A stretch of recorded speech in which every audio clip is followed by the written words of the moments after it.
Unfortunately, most people are averse to playing Dwarf Fortress from the get-go. The ASCII art is something modern gamers are not used to, and can be a bit confusing for the untrained eye. Everything in the game is represented by one of the ASCII characters, and sometimes it may represent multiple things depending on the size, color, and capitalization. While the art style is easily changeable thanks to amazing tile sets supplied by the community, actually changing it is a few steps too many for your average gamer. This is another area I think the announced Steam release will excel, streamlining changing art styles, but also implementing a more readable default tile set. Goodbye, ASCII. Dwarf Fortress, at its core, is a game about systems. There are systems in place ranging from the mental status of your dwarves to the health of rodents' right back leg. These systems of systems are all contained in 3 game modes: Fortress Mode, Adventurer Mode, and Legends Mode.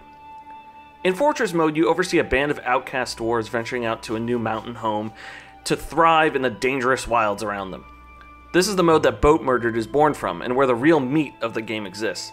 This game is brutal, and one of the most popular mantras for it is, quote, "losing is fun."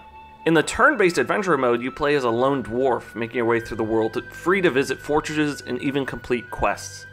Now, the best part of Dwarf Fortress for me is Legends mode. When you start a new game in Dwarf Fortress, you're presented with a number of options, including the age of your world.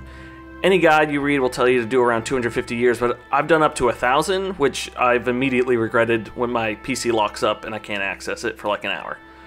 Once all those other settings are done, number of civilizations, number of beasts, it begins to create the history year by year.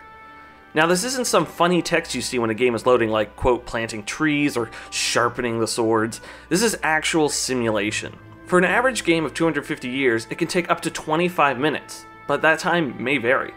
As the world ages, it creates the number of events, historical figures, and the number of dead. This is what I love. It's sweet, sweet data, and it's absolutely incredible. Not only is all this information generated, saved, and stored, but you can view all of it.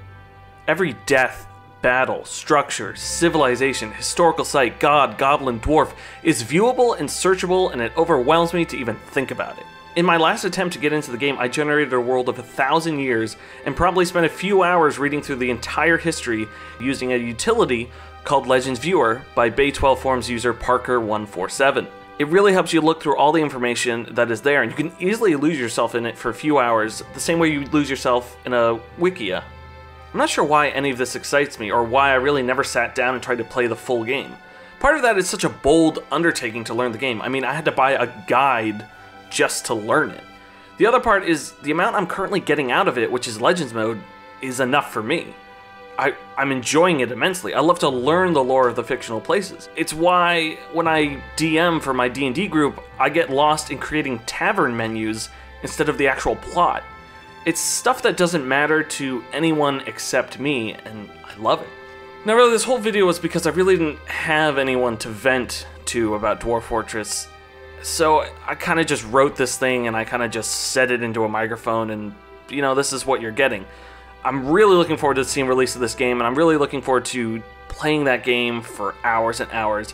When they get around to making some really simplified controls, probably putting in a mouse, and making a default tile set that, you know, is probably going to look good and probably going to make sense.